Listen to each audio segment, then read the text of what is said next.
Is Prachi और आज मैं बात करने वाली हूँ 2020 में release nobody sleep in the woods movie की। फ्रेंड्स, इस मूवी में एक बहुत ही अच्छा सीक्रेट मैसेज है और अगर आपको वो समझ में आता है तो मैं चाहूंगी कि आप उसे कमेंट बॉक्स में कमेंट करके जरूर बताएं। और साथ ही ये वीडियो बहुत ही ज्यादा इंटरेस्टिंग होने वाला है तो इसे अंत तक जरूर देखिएगा। So without wasting your more time let's start the video. So दोस्तों, मूवी की स्टार्टिंग होती है एक पोस्टमैन से जो कि फॉरेस्ट के पास बने एक पुराने से घर में लेटर डिलीवर करने के लिए जा रहा था और वहीं उस घर के अंदर एक लेडी म्यूजिक सुनते हुए ब्लड स्टेन क्लोथ को साफ कर रही थी कि वहीं वॉल पर एक ट्विंस की फोटोज भी लगी हुई थी। ये कौन है ये तो बस आपको थोड़ी ही देर में पता चल जाएगा। जब पोस्टमैन नॉक करता है तो वो लेडी गेट नहीं खोलती क्योंकि उसे म्यूजिक के कारण सुनाई नहीं देता और उसे घर के पीछे से बेसमेंट से कुछ अजीब किस्म की आवाजें सुनाई दे रही थी और वो जैसे ही उसे खोलता है गाइस वो दंग रह जाता है और वो पीछे मुड़ता है कि तभी वो अजीब सा दिखने वाला क्रिएचर उसे खींचकर अंदर ले जाता है। सो सीन अब यहाँ से शिफ्ट होता है और 30 साल बाद दिखाया जाता है कि उस फॉरेस्ट प्लेस को अब एक कैंप की तरह यूज किया जा रहा है, जो कि एक ऐसा कैंप था जहाँ पर इंटरनेट और मोबाइल से एडिक्टेड 50 बच्चे डिटॉक्स होने के लिए आए हुए थे, जिन्हें ग्रुप में बांटकर उन्हें एक एक गाइड प्रोवाइड भी किया गया था। वही कैंप मैनेजर बच्चे को समझाते हुए ये कह रहा था कि उन्हें इस कैंप को एक हॉलिडे की तरह ही ट्रीट करना चाहिए और नेचर को एंजॉय करते हुए न्यू फ्रेंड्स बनाने चाहिए। जहाँ वो उन्हें ये कह रहा था कि आप सोचो कि आप यहाँ पे इसलिए हो क्योंकि आप लोग मोबाइल, लैपटॉप और इंटरनेट के इतने ज्यादा एडिक्ट हो गए हो कि अब आप लोगों से ऑफलाइन रहा ही नहीं जाता है। सो अब आप लोगों के पास एक अच्छी अपॉर्चुनिटी है, आप यहाँ पे न्यू स्किल्स भी सीख सकते हैं। तो अब वो सारे बच्चों से उनके फोन और टैबलेट्स ले लेते हैं और वो सबको काफी ज्यादा एनर्जी के साथ में कैंप में वेलकम करते हैं, लेकिन बच्चे काफी डल फेसेस के साथ धीरे धीरे क्लैप कर रहे होते हैं। और वहीं उस घर में अब 30 साल बाद वो लेडी काफी ज्यादा ओल्ड हो चुकी थी और उसने उस क्रिएचर के लिए एक हिरन का शिकार भी किया था। वो जैसे ही उसे बेसमेंट में फेंकने के लिए जाती है गाइस उसका पैर फिसल जाता है और वो खुद जाकर नीचे गिर जाती है और उसे मारकर वो क्रिएचर फाइनली पहली बार बेसमेंट से बाहर आता है, जो दिखने में बहुत ही ज्यादा भद्दा था। वहीं कैंप में बच्चे ट्रैकिंग के लिए रेडी हो रहे होते हैं, जहां जोइशा नाम की एक लड़की अपने हाथ पर लगी चोट को रुमाल से छुपा रही थी। वो हमेशा डिप्रेस रहती थी कि तभी एक लोकल पीस वहां पे आता है और वो बच्चों के लिए प्रे करते हुए उनके फोन और लैपटॉप पे होली वाटर छिड़कते हुए उन्हें कहता है कि इंटरनेट और टेक्नोलॉजी बहुत ही ज्यादा खतरनाक है। जिसके बाद ईजा नाम की एक गाइड 5 बच्चों के एक ग्रुप को लीड कर रही होती है, जिसमें जोइशा, एनीलिया, बार्टिक, डैनियल और जूलिक नाम के 5 बच्चे थे, जो कि अपना सामान लेकर 3 दिन के लिए ट्रैकिंग करने के लिए जा रहे थे कि तभी रास्ते में जाते हुए बार्टिक और डैनियल के बीच में थोड़ा सा झगड़ा हो जाता है, जिससे कि बार्टिक के पैर पे चोट लग जाती है, जहां जोइशा उसकी हेल्प करती है और जूलिक एक जगह पर बिना देरी ही पी करने लगता है कि तभी उसकी नजर एक हिरन पे पड़ती है जो कि मरा हुआ था और वो डरकर चिल्लाता है, जहाँ पर सब आकर देखते हैं और ईजा कहती है कि ये किसी जानवर का काम तो नहीं लगता कि तभी जोइशा को कुछ आवाजें सुनाई देती हैं और वो पेड़ की तरफ देखती है तो उसे डरावना अजीब सा हाथ दिखाई देता है। और फिर रात के टाइम पे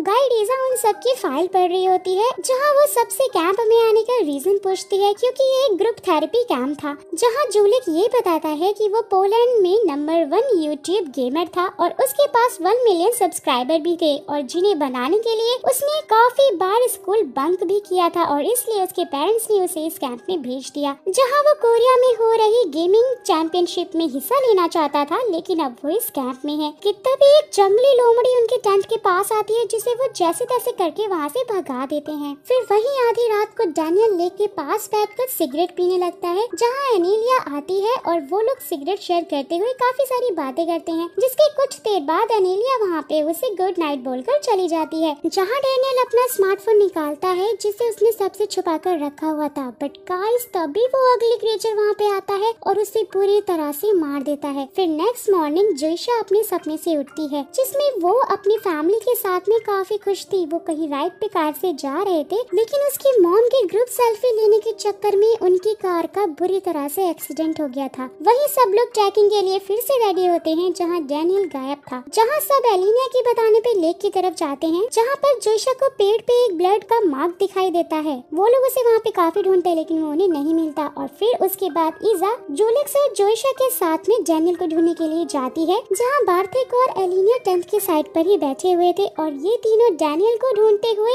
उस क्रिएचर के घर में पहुंच जाते हैं, जहां बहुत ज्यादा बदबू आ रही थी। और वो जैसे ही बेसमेंट के अंदर जाते हैं, उन्हें डैनियल की बॉडी दिखाई देती है। वो काफी ज्यादा बुरी हालत में थी कि तभी क्रिएचर वहाँ पे आ जाता है, जिसे देख के जुलिक बहुत घबरा जाता है। जहाँ ईसा उन दोनों बच्चों को विंडो से बाहर निकाल देती है, और जब वो खुद निकलने के लिए जा रही होती है कि तभी डैनियल का फोन बजने लगता है और क्रिएचर नीचे आकर उसे बुरी तरह से मार देता है और ईसा का सर बाहर काट कर फेंक देता है। दोनों बच्चे ये सब देख के बहुत बुरी तरह से डर जाते हैं और वो वहाँ से भाग जाते हैं। वहीं टेंट साइड पर बार्थिक एलिनिया को बताता है कि वो एक गे है और पोलैंड में गे होना किसी श्राप से कम नहीं है। वो लोग गाइस बात कर ही रहे थे कि तभी क्रिएचर एलिनिया के सर पे बुरी तरह से एक रॉड घुसेड़ देता है और उसे वहीं पे मार देता है। बार्थिक ये सब देखकर बहुत बुरी तरह डर जाता है और वो वहाँ से भाग जाता है और एक लोकल चर्च में पहुँच जाता है, और जहाँ वो उसी प्रीस्ट से मिलता है और उन्हें सारी बातें बताता है। लेकिन वो उस पे भरोसा नहीं करते और उसे बेहोश करके चेयर से बांध देते हैं। और जब उसे होश आता है तो वो उसे कहते हैं कि मैं तुम जैसे लोगों को बहुत अच्छे से जानता हूँ, तुम लास्ट ईयर भी आए थे। और साथ ही वो ये भी कहता है कि तुम सोसाइटी पे कलंक हो। फ्रेंड्स, उस प्रीस्ट की बातों से साफ पता चल रहा था कि वो एक होम्योफोबिक है। जहाँ उसे चर्च के बाहर से कुछ अजीब सी आवाजें सुनाई देती हैं और प्रीस्ट बाहर जाकर देखता है तो वो क्रिएचर उसे बुरी तरह मारने लगता है और वो उसे उठाकर शेडिंग मशीन में शेड कर देता है, जिससे उसकी बहुत ही बुरी तरह से मौत हो जाती है। वहीं चर्च के अंदर बार्थिक जैसे तैसे खुद को फ्री करता है और कन्फेशन बॉक्स में जाकर छुप जाता है। वहीं दूसरी तरफ जोइशा और जुलिक भागते हुए एक अनजान आदमी के घर में जाते हैं, जो कि गाइस कोई और नहीं बल्कि वही पोस्टमैन था जिसे हमने 30 साल पहले मूवी की स्टार्टिंग में देखा था। वो लोग उससे वहाँ जाके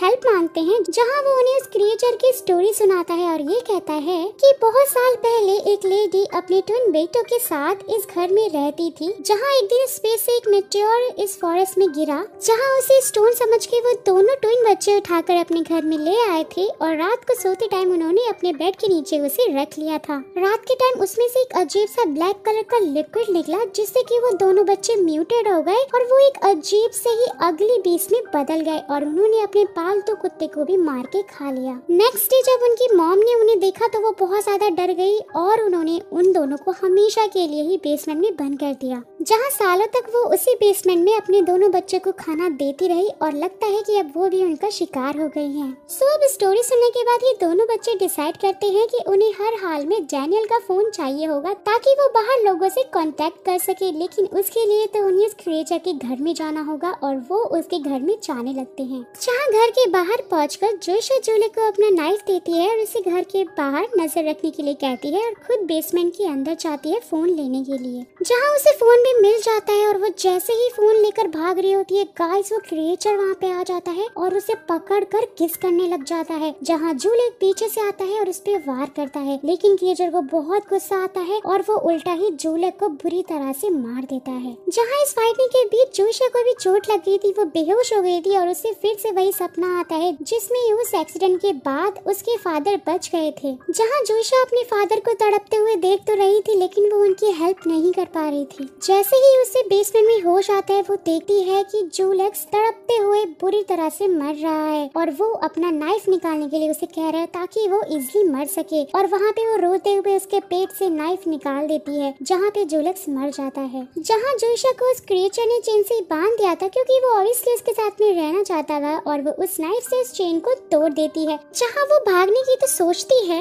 लेकिन तभी उसे कुछ याद आता है। और दोस्तों, आपको भी याद होगा कि उसके हाथ में चोट लगी थी जिसपे उसने रुमाल बांध रखा था। फ्रेंड्स, यहाँ पे हुआ ये था कि उस एक्सीडेंट के बाद में वो बहुत ही ज्यादा डिप्रेशन में चली गई थी, यहाँ तक कि उसने सुसाइड भी अटेम्प्ट किया था और उसे उसके इस गिल्ट से निकालने के लिए इस कैंप में भेजा गया था। जहाँ वो हिम्मत करके उठती है और वहाँ पे पड़ी एक बड़ी सी जिक्सो को उठाती है और धीरे धीरे करके बेसमेंट से बाहर आती है, जहाँ पे वो क्रिएचर सो रहा था। जहाँ वो उस जिक्सो से उस क्रिएचर को बुरी तरह से वार करते हुए मार देती है। वहीं उस पोस्टमैन के घर के बाहर उसे आहट होती है और वो उसे क्रिएचर समझ के उसे मार देता है गोली से। जहाँ वो जाके देखता है तो वो क्रिएचर नहीं था बल्कि बार्थिक था, जो कि चर्च से जैसे तैसे करके बच के वहाँ पे आया था, लेकिन अब वो गोली लगने से बुरी तरह से मर जाता है। सो वहीं दूसरी तरफ एक पेट्रोलियम पुलिस अपनी गाड़ी से सड़क पे जा रहा था, जहाँ भागते हुए जोइशा आती है और उसकी गाड़ी रोककर उसे सारी सच्चाई बताती है, जिसे वो अपनी गाड़ी में बैठाकर लेकर जाने लग जाता है। जहाँ वो उसे कैंप में छोड़ने के लिए जा ही रहा होता है, लेकिन रास्ते में दूसरा वाला ट्विन क्रिएचर पड़ा हुआ था, जिसे देख देखकर वो गाड़ी रोकता है और उसकी हेल्प करने के लिए जाता है। जोइशा उसे चिल्लाकर जाने के लिए मना करती है, लेकिन वो नहीं सुन पाता और वो जैसे ही इस क्रीचर के पास पहुंचता है, गाइस वो